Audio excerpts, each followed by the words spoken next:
Welcome to another episode of Average Wellness. This is Earl Wilson.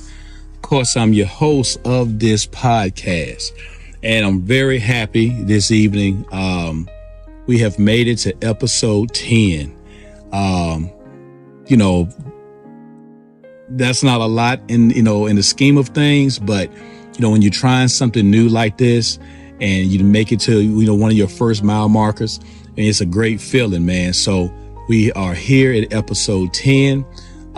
As I always do, thank you for tuning into the podcast. Thank you for those that have shared the podcast, followed the podcast, and just, sticking with me as we, find our way through this journey of trying to get better and better at doing this. So thank you to everyone. So this is episode 10. Now, if you've been listening to the show, on episode 9, it wasn't really an episode. It really was just a teaser of what was to come, which is, and I used the title trigger words.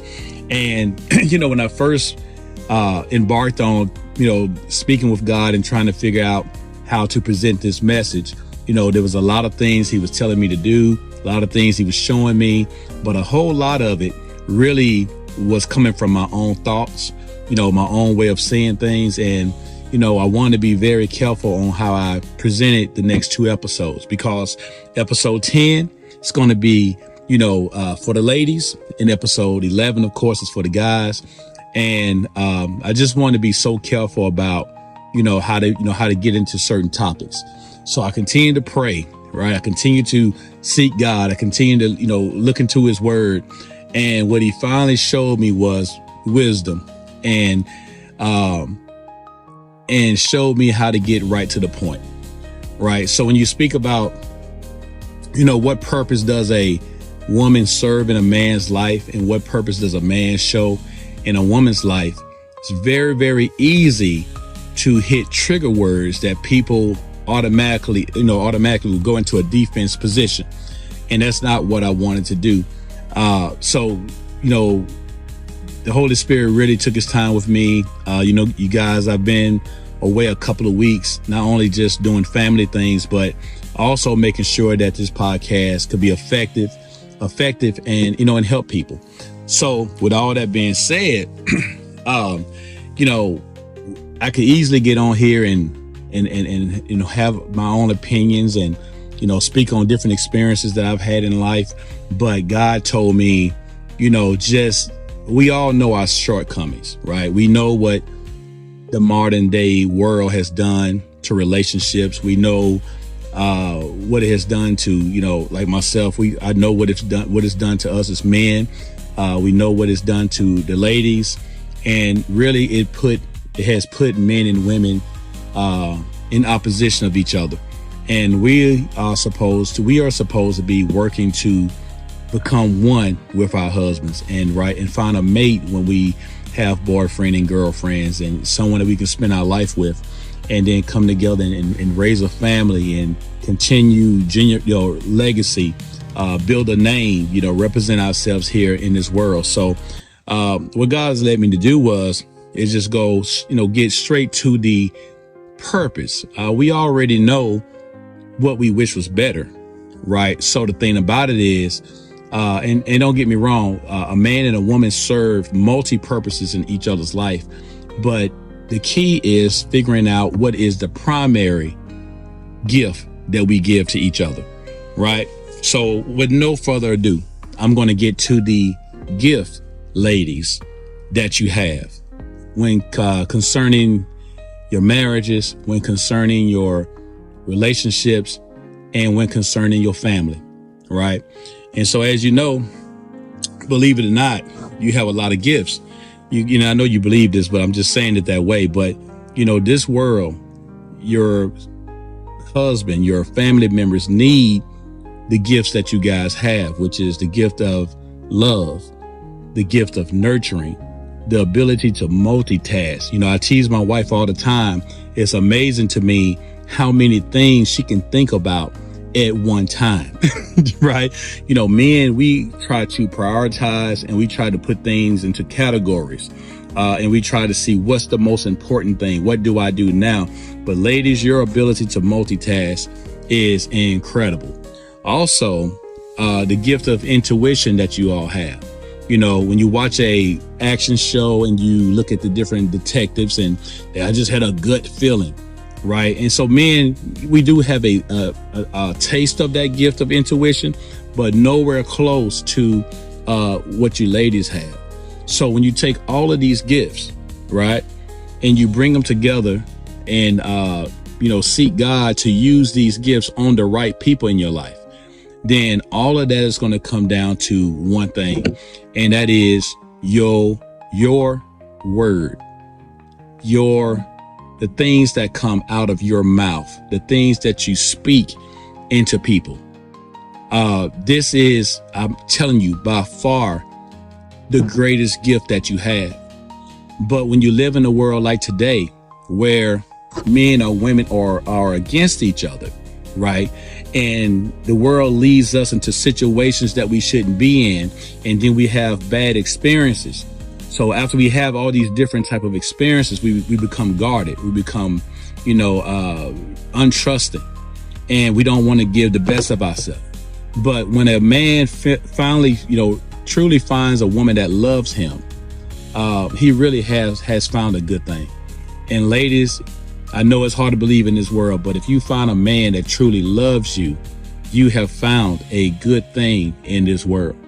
And what we're trying to do is not make so many mistakes that by the time that person really comes into your life, we're not bringing so much baggage and pain and defense that we're not going to do what we actually are meant to do for each other. So as I told you, episode 10 for the ladies, guys, you're not off the hook. I will see you in episode 11. But ladies, your words, the things that you speak are so important. So let me explain to you what I mean by that. When you use your words properly, this is the gift. Why do you think that your family, your kids, your children, your husband, just stop and look at them sometime? You'll be surprised how most of the actions that they take, they're taking to make mama happy. There's a reason why there's an old cliche that says, happy wife, happy life, right? And so whether you know it or not, whether you're in a good situation or not, if you really take the time, you'll see that the family is always moving in such a way as to keep mama happy, right? And so with that being said, once you recognize this, once you really slow down and recognize this, you'll see that your words can build a situation and it can destroy a situation. It can build up your spouse and it can destroy your spouse, right? So, and this is a thing that men are not going to say, but a man really does believe everything that comes out your mouth. Now, we may harden our hearts and harden our minds and try to be the man and try to do these different things. But when words come out of your mouth, there is no words that penetrates deeper than the words of the lady that he's in love with. And I know we live in a world where men are not supposed to show all of these emotions, right? And we've been taught and trained to be hard and to be strong and to be emotionless. But no matter what personality the man in your life has, I'm here to tell you that no word penetrates deeper than the word of the woman that he loves. Now, what I mean by that is this. I'm not talking to the ladies that have a guy that you like. I'm not talking about a relationship where you all are still dating and you don't quite have a foundation to your relationship yet. I'm talking about when you have a man that loves you, right? This is when your word becomes one of the most powerful things on this earth. Same thing with children. Now, so when I get into episode 11 and talk to the guys, then you're going to hear me say some things to them that's going to free ladies up to use your voice in the way in which God intended you to do so, right? So this is the thing about it. Ladies, you don't know it, but they always say you can't win an argument with a woman, right? And why is that? Because you all have a gift to say the right thing at the right time. So when you see a lady conversating about her day and she had a conflict with someone, she's not going to tell you most likely what she should have said. She's going to tell you what she said. When a man is talking about the conflict of his day, he's going to tell you everything I should have told that guy, and I should have said this. And now that I think about it, and men, we miss those spots. And that is why guys really hate to have a real argument with a lady, because when we get into an argument with y'all, unless we have each and every duck in a row, we can't beat you.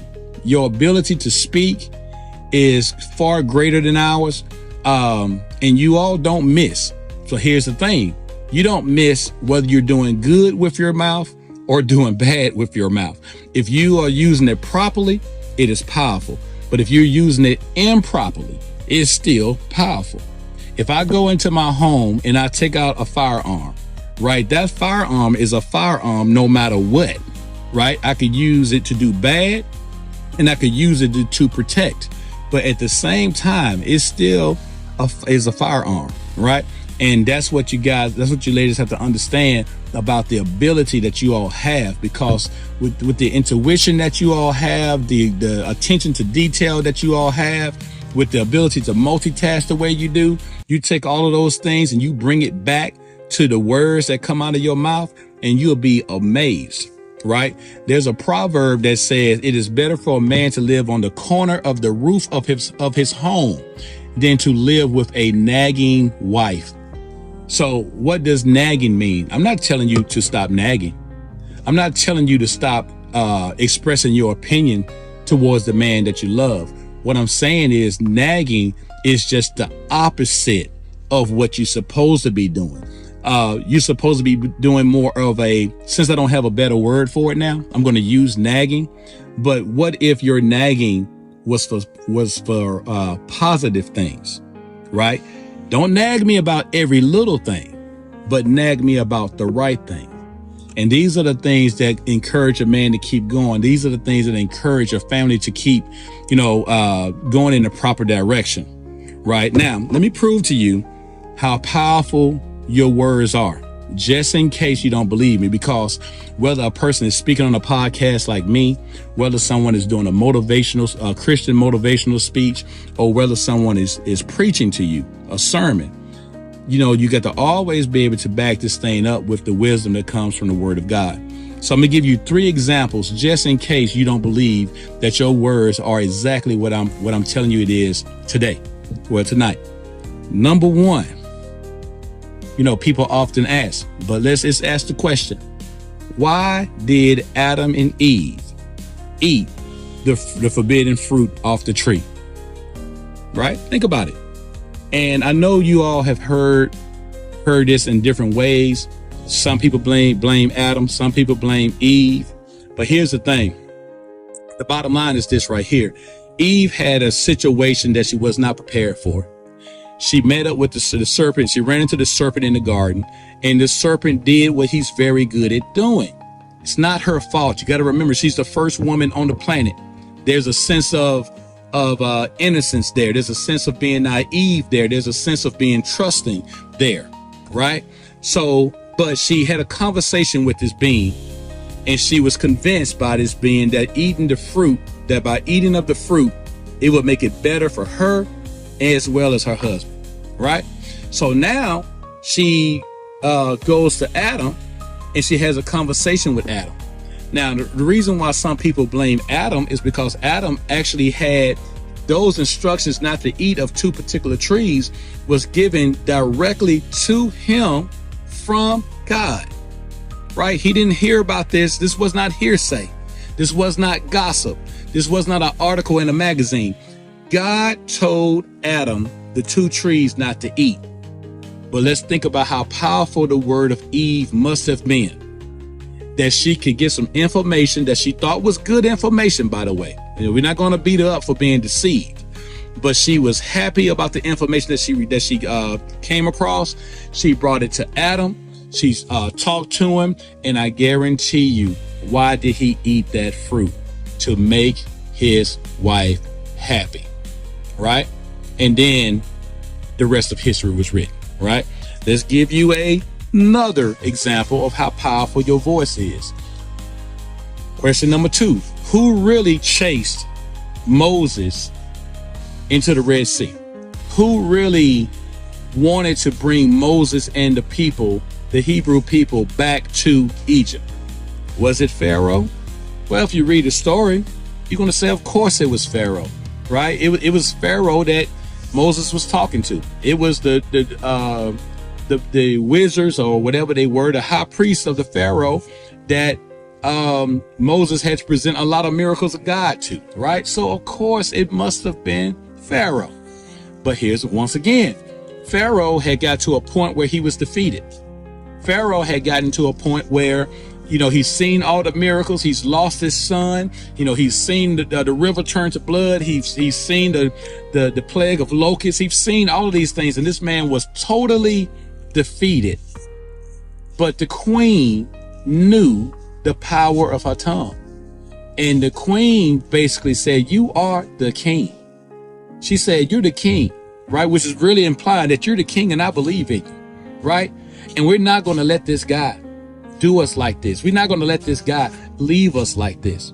Now you put on your crown, you stick out your chest, and you go out there and you get Moses, and you bring our people back. You bring our servants back. And by the way, I want you to bring back the head of Moses. And what happened? Pharaoh was encouraged. All right, he was riled up. He got his men. And of course, on any given day, this would have been probably a great day for Pharaoh. The only thing that Pharaoh forgot was that it wasn't Moses that was taking the people out of Egypt. It was actually God. So it didn't work out for him. But the bottom line, what I'm telling you is Pharaoh had actually given up. And he actually let them go. It's like they didn't run away. They didn't disappear. He released them. And he released them with gold and riches and all type of things from Egypt and said, go. And then because of the power of his wife, he felt that he had the courage and the strength to go out there and bring Moses back, right? And so now, got to give you one more example just in case you're not convinced. Because, the first 2 examples, let's be real, right? The eating of the fruit wasn't really a good thing to do, right? Going to chase after Moses after you seen God was on his side and thought you was going to bring Moses and his people back, probably wasn't a good idea. So I don't want you to think that when a woman encourages a man to do something that it may turn out bad. So I'm going to give you one more example, and there's more examples in the word, of course, but I'm going to give you one more example. But who was responsible for the very first miracle performed by Jesus, right? So Jesus now, we know who he is, right? We know what he came to do. We know that he was a man of many miracles. We know that he was a man of great wisdom. We knew that he was the son of God. We know all the things that he came to do. We've read the book and seen the movie. We know who he is. But who encouraged him to do his very first miracle? Well, go back to the Gospels and you're going to see that once again, it was the powerful speaking of a woman that moved God in the flesh to perform the first miracle, which was to turn water into wine at a wedding. And that woman was his mother. And I don't want you to think, well, he was just doing what his mama said. No, because actually he told his mama to be quiet, stand down, right? He told his mama, not right now. It's not time yet for the man, for the Son of Man to be glorified. He did his thing. But when it was all said and done, mama, the woman, had the connection and the voice that encouraged Jesus to perform the first miracle of all the miracles to follow, right? And so what I'm trying to tell you is this: the power of the woman that a man loves can make him or break him. Sometimes that woman has the title of mother. Sometimes that woman has the title of wife. Sometimes she may even have the title of auntie, grandma, sister, or whoever it is. But whoever the man gives that crown to, that is the voice that is most important to him. Trust me. Why do you think it's important that we become one? Why? Because without becoming one, a man would very easily succeed or fail at a goal or task if the woman that's speaking in his life is saying one or the other. And it's very important that you guys become one, because why? You want to get to the point where you feel like you're being led by God for the things that you're saying. You're not using it to judge. You're not using it to condemn. You're using your God-given ability to encourage someone to go ahead and fulfill the purpose of God, right? So I gave you 3 examples. There are more. And if I get to read in my comments and you guys think you need some more proof, I'll be glad to look it up for you. So now here's the thing. I heard a quote one time that said, we all meet many people on this journey of life, right? We have friends from school. We've met people on the job. People have been to the military. They made friends. They met all kind of people. You went to the party. You spoke to everyone at the party. But we have a hard time as humans remembering each and every person that we meet. Matter of fact, you might can even date somebody, decades ago, and might not even remember their birthday or their last name. Or this guy or this girl that you spend time with has fallen into some guy and some girl I knew back in the day. It's very hard to remember everybody that we meet and spend time with. But what the quote was saying was, but the ones that we never forget are the ones that make us feel a certain way. When you look back on your life, the person that you feared first, you remember. The person that you loved first, you remember. The person that you was jealous of first, you remember. Anybody that makes you feel a certain type of way are the ones that are ingrained in your mind. Now think about that. So ladies, what I'm saying to you is this: if you want to outrank every influence that a man may have, if you want to outrank his past, if you want to outrank, ladies, if you're the wife, you want to outrank mama now. Now we know how important mama is, but you believe that when you show up on the scene, you are now the number one man, the number one woman in that man's life. And there's nothing wrong with believing that, because the Bible speaks of that. But if you want to beat every influence in a man's life, then what your focus has to be is how you make him feel, right? Do you make him feel better when he's feeling down? Do you make him believe that he can conquer and return home, right? Do you make him believe that, listen, you can't rap, you can't act, you can't preach, but the words, I'm telling you, the words will create the great pastor, the great actor, the great rapper, the great husband, the great father, the great leader on this job.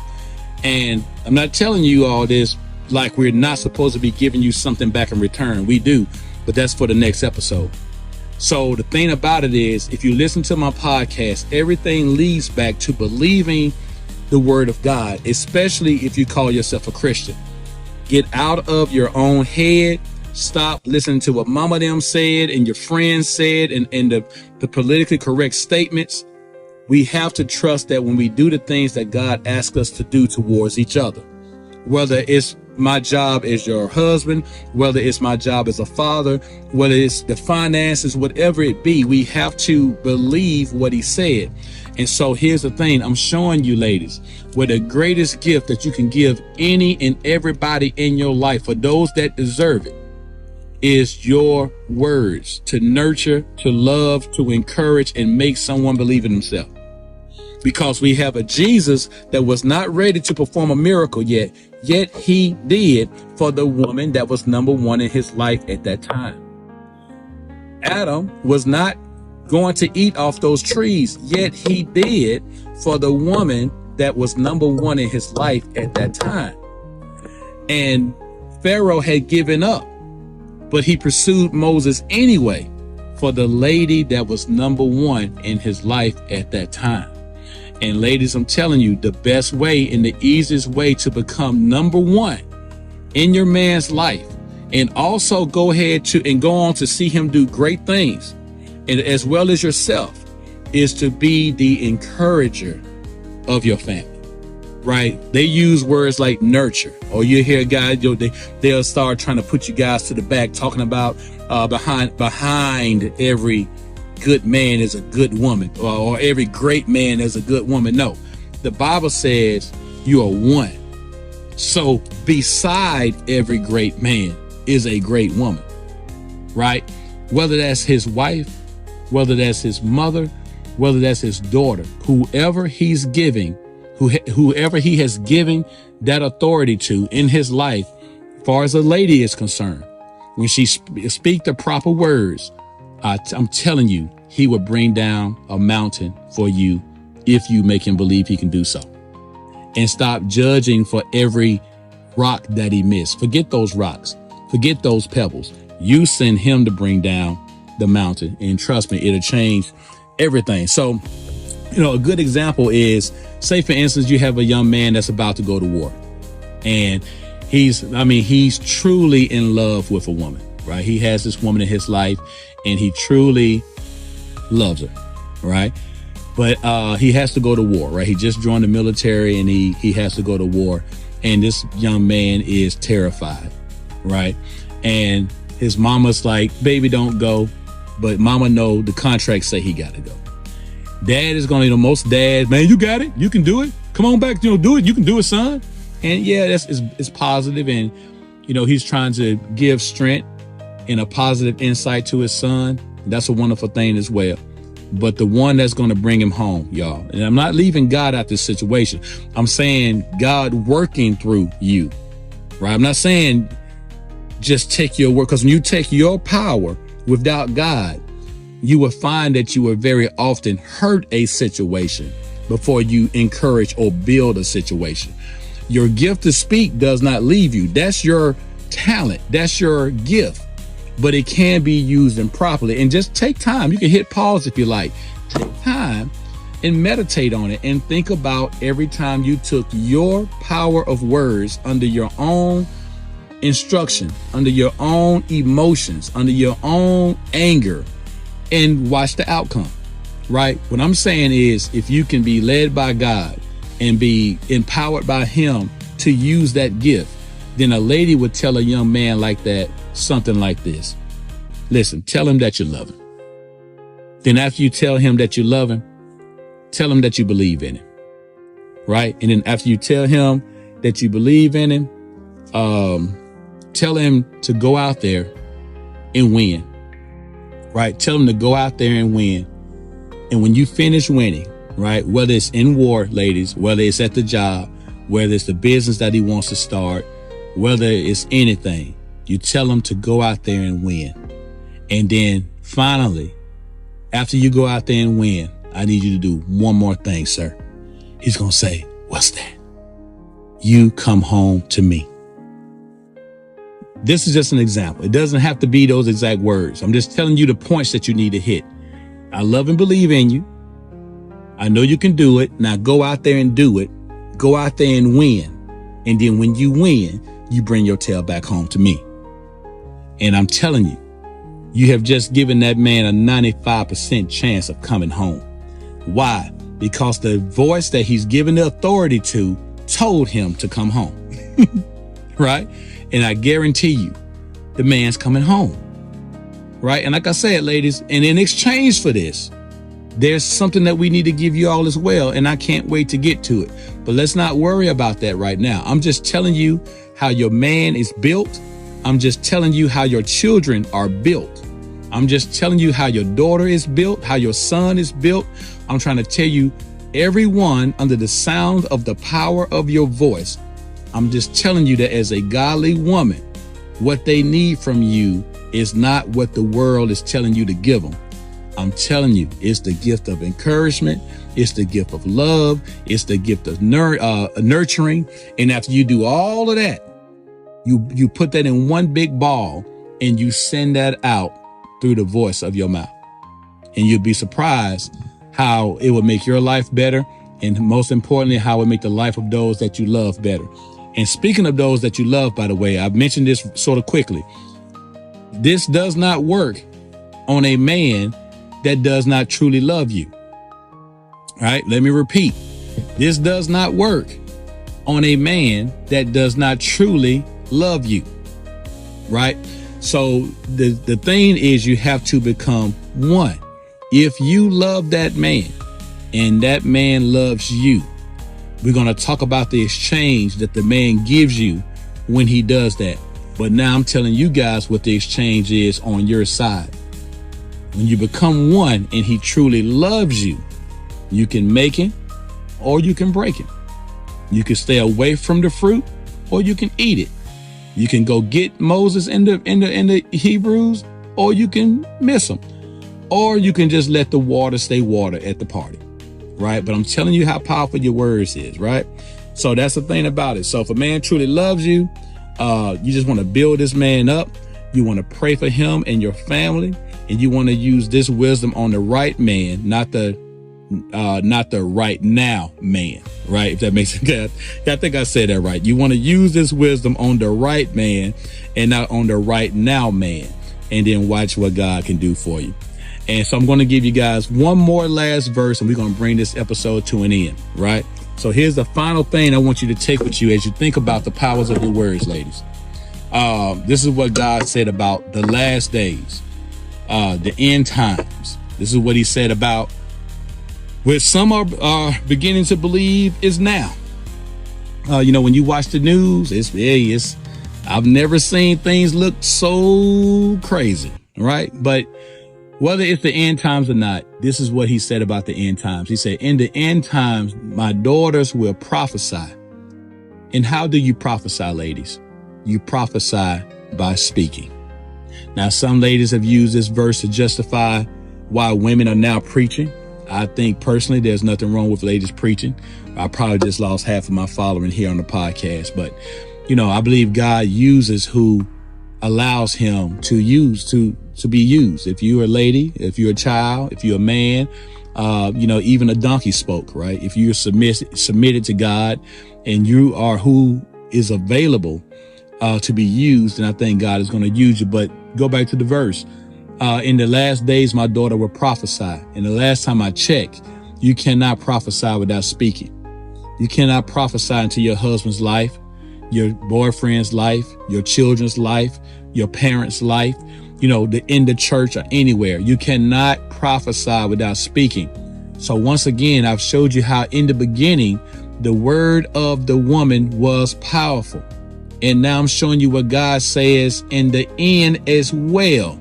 Your word will be powerful. Let's forget about all of the politics of this world and what they've led ladies to believe and what they've led men to believe. Your word is and always has been powerful. You just have been fooled to use it the wrong way. Right? Let that sink in. And now also about the last days.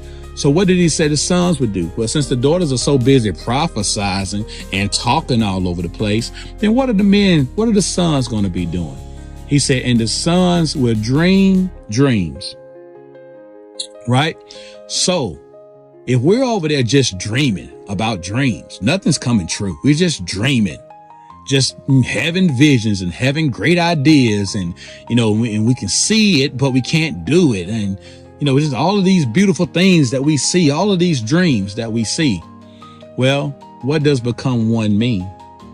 It means that if the man has dreams, if the man has vision, if the man has goals, he can read a lot of books. He can watch all the YouTube videos. He can listen to my podcast 10 times a day. But when you really want to see him move, let the woman that he's given the authority to tell him he can do it. Let her speak that she believe in it, and let her encourage him that not only is God with you, but I'm with you, and watch what happens. So I thank God that I didn't get into the other version of my approach to this. We skipped over all of the shortcomings. We skipped over all of the influences of this world. I mentioned them, of course, but we skipped over all of that. And God led me to the primary goal, the primary focus of a man and a woman becoming one. And what are you bringing and what is he bringing that you merge together to become one, to conquer all battles. And I'm telling you, ladies, I can't be on here forever, but once you realize your tongue, please don't go learn how to use it more harshly, more judgmental, right? Understand that since you're slinging around such an important weapon, right? Turn that weapon into a tool. Realize that your voice is a tool. And once you realize that, and if you really believe that, then let me encourage you to pray. Let me encourage you to go to your word.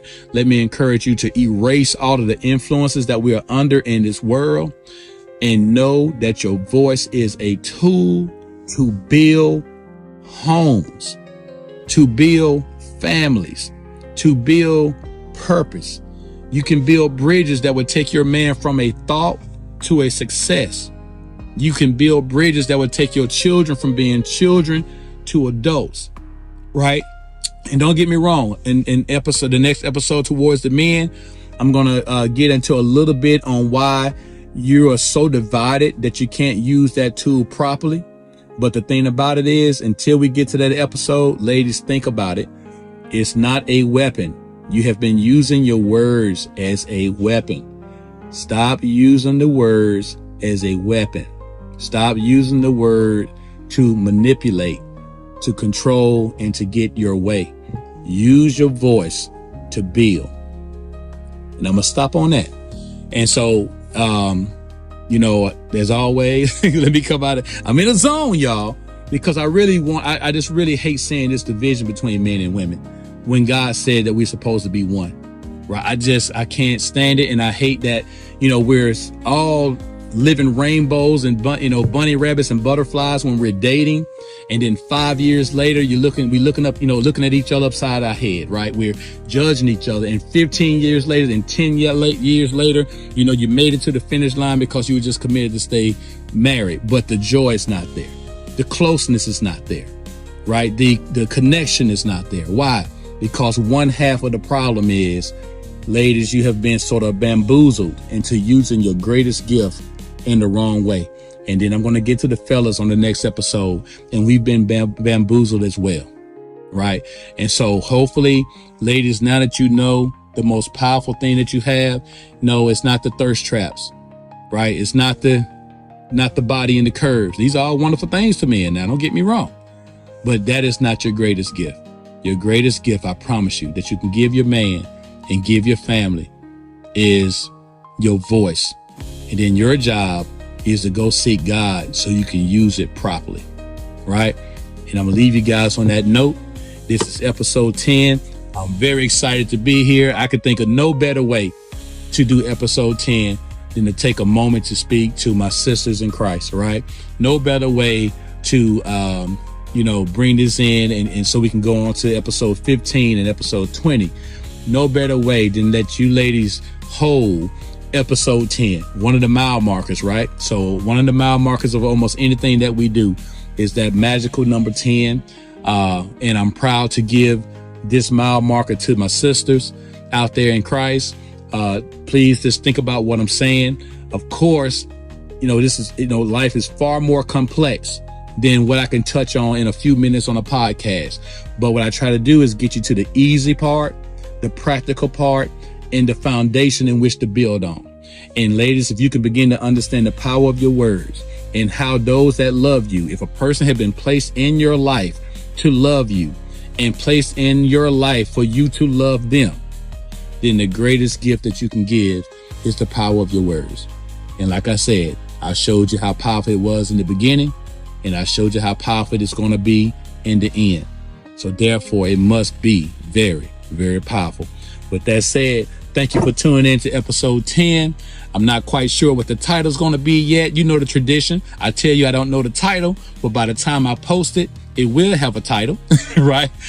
And I just want to thank you for listening to the podcast. And I can't wait to see you guys on episode 11. Of course, episode 11, fellas, I gotta come talk to us, right? I'm going to talk to you and I'm going to talk to myself. So I can't wait to see my brothers in Christ on episode 11. But thanks again for tuning in, knowing that I appreciate each and every one of you, and I'll see you again soon. Be blessed. Bye-bye.